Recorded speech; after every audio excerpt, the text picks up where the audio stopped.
Assalamualaikum. Backtesting başlayız.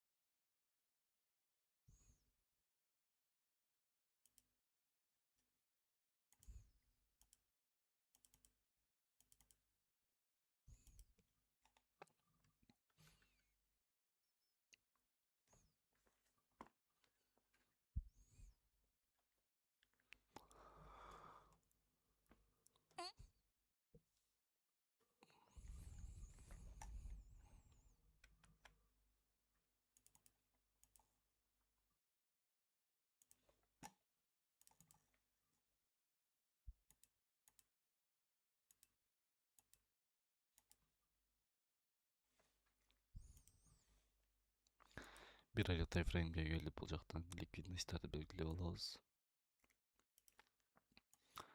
Так, bu жакта белгилей турган likvidностьтер жок экен. Неделяга келебиз. Неделядан бул неделянын максималдын баасын снятие кылгандыгына ближайший фрактал. Эко бар. Дневной таймфреймден карайбыз.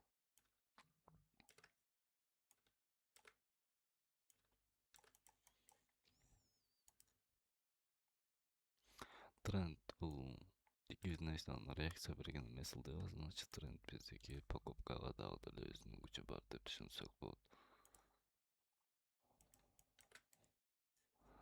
Давайте торговляны баштайлы. Азияский сессия бар экен бизде рынокто.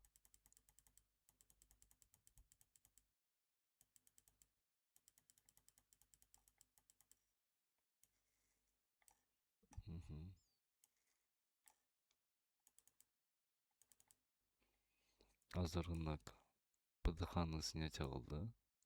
Дневной максимальный баны. Бул жакта рынокто СНР бар. АйФВГ бар. АйФВГны полностью закреп кылды. Неэффективность бар. Неэффективностьтан отработка кылды.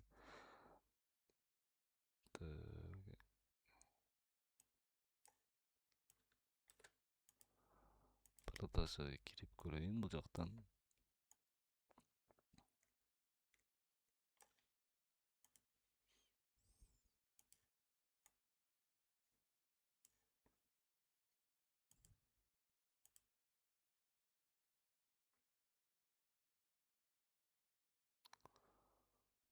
Так, биздики азыр Лондондук сессия иштеп жатат.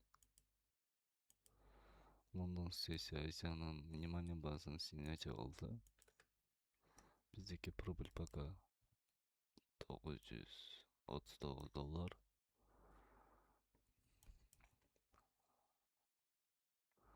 Давайте көрөлү иштеп беришин. Биз бутак коюп койсок болот негизи, бирок биздики рынок профит менен жабылды. Модель аябай жакшы болгон. Бул жактан биринчи биздики дневной хай снятие болду, реакция болду. АйФВГ биздики полностью неэффективность покупка игнор болду. Значит, биз бул жерден продавецтердин күчүн көрдүк. Продажага неэффективность чыкты. Рынок ушул эки неэффективности, двойной неэффективности пробивать ете алган жок. Жана ошондой эле рынокто СНР бар болчу ыкын зонада. И СНРда биз уже үстүңкү подтверждениялар менен уже СНРды күтпөй продажага киргенбиз. Жакшы отработка болду. Биз 2% зарабатывать эттик.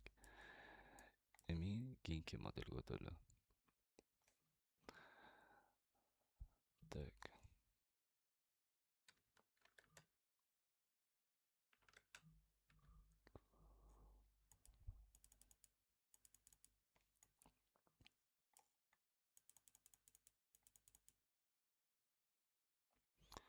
Бул жактан жок. Эч нерсе жок буякта. Покупка алайын деп аткам негизи.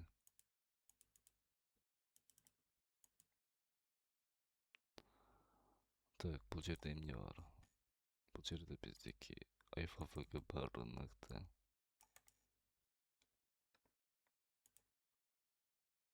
SNR бар.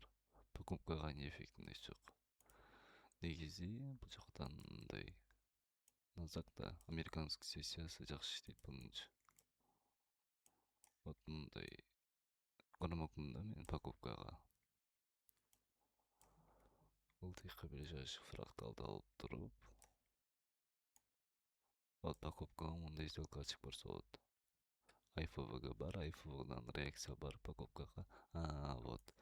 IFVG бар жерде биздики покупкага неэффективность бар болчу экен. Биздики зона ушул жак болчу экен. Значит, модель келген, бирок бул жакта модель бар болгондо SNR менен FVG. IFVG полностью закреп боло элек болчу. Бул жерде биздики IFVG полностью закреп болду, SNR болду. Эми неэффективность жок покупкагачы.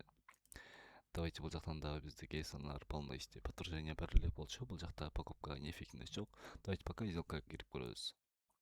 Неге дегенде биздики бул рынокто ушундай моменттер болот. Кээ бирки трейдерлердин мисалы үчүн өзүнүн түшүнүгү интуиция деп коет го. Ошол дагы жардам берет. Кээ бирки моменттерге зыян берет, мисалы үчүн. Давайте көрөлү. Сделка кандай иштеп берет. Так, пока плюста. Ну, американский сессия бул азыр рынокто катуу движение болот. Ошол үчүн американский сессияда көбүнчө сделка киргенге аракет кылам мен. Анан бул жакта единственный нерсе проторгованный зона. Азан белгилеп коеюн. Бул жер проторгованный зона. Вот. Рынок кандай кылат? Ылдыйга түшөт. Ликвидный снятие кылды. Ликвидный снятие болгондон кийин ликвидный снятие болгондон кийин рынок өтөгө чыгат дагы проторгованный зонадан кайта ылдыйга кетет. Неге дегенде бул жакта объем бок бар. Биздики $800-900 прибылда. 1600. Так, Азиянын максималдын базын снимать этти. Рынокто реакция болушу мүмкүн. Давайте до конца күтүп коелу. Вот Азиянын хайынан кийин биздики уже жана биз айткандай эле разворотный коррекция күтүп атабыз бул жерден. Эч кандай покупкага жардамчы неэффективность жок бул жерде. Вот биздики сделка жабылды. Тек профит менен. Бул жактагы модельди түшүндүрүп бердим. Эмне болгонун, үстүнкү модель дагы биздики эмне болгонун сиздерге түшүндүрүп айтып бердим. Так, биздики азыр 2 сделка ачтык. 2 сделкадан 4% зарабатывать эттик. Пока uzun видео кылбай, кыска видео кылып киргизип турайын.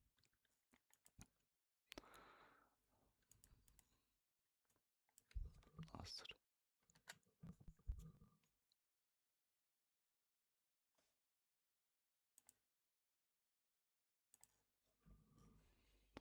Так.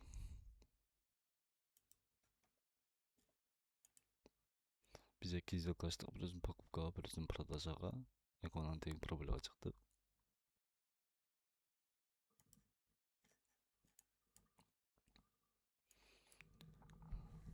Модельдер түшүнүктүү болду. Азыр мен только рынокто ушул стратегия менен иштеп жатам. Вот биринчи ликвидность снятие бар, үстүнкү ликвидность снятие болгон, биз продажа алыш үчүн. Ылдыйкы ликвидность, фрактальный снятие бар, реакция бар, IFVG. Биринчи модельде покупка ала турган жерден эффективностьтен IFVG полностью закреп боло элек болчу. Биз рынокты күттүк. Полностью закреп болгондон кийин SNR-ды көрдүк бул жерден. Бирок биздики неэффективность жок болчу. IFVG бар, неэффективность жок покупкага. А бул жерден биздики IFVG неэффективность, ликвидность бар, бирок SNR жок болчу. И биз бул жактан покупкага киргенге сделка ачтык, решение чыгардык, и рынок биздики отработка берди. Бул жактан да то же самое. Рынок дагы биздики отрабатывать этип берди прибылга. Трейдингде мисалы үчүн ушундай случайлар болуп турат. Самое главное көбүрөөк